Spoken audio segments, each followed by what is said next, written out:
We got a developing situation in Chicago where the Bears situation has gone from bad to worse than imaginable as we roll immediately. Presented by Bud's Chicken and Seafood. Go to budschicken.com. Take a look at this. The NFL Network's Albert Breer now reporting the Bears' wish list for head coach, topped by Mike Vrabel.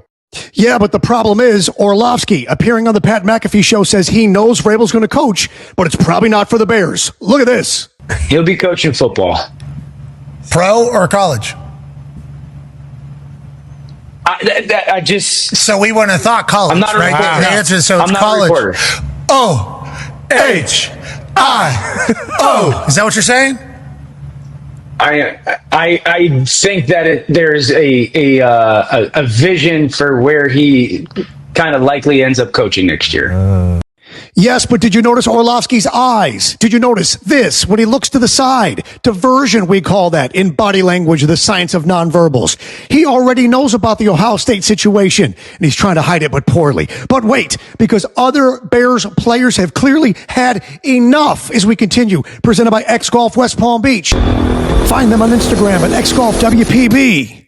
Cole Kmet, speaking to the media, clearly has had enough. Look at this. I think what I've learned through it all is just like you got to be on your own and trying to get other guys to do certain things or other people to do certain things, like it takes away from your preparation. So you got to take care of your own and just do your job.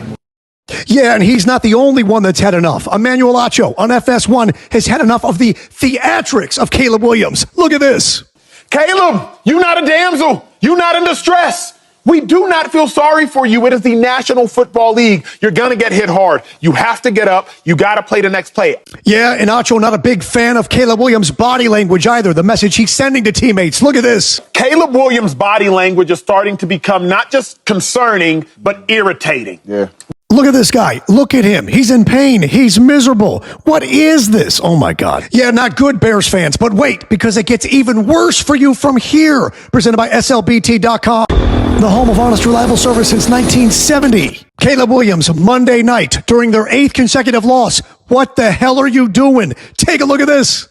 He takes the snap. He's rolling. He's looking. Watch this. He steps up and then avoids with a spin move. And then another spin move. And then, what is this?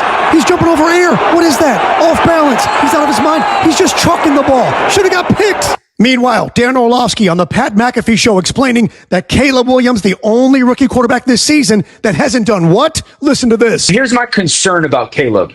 He hasn't improved this year. He's the only quarterback as a rookie this season playing that hasn't improved and hasn't developed. All the other guys have. Meanwhile, take a look at this. A brutal reminder. This team hasn't won a game since the failed Hail Mary against Washington. They're 0-8 since then.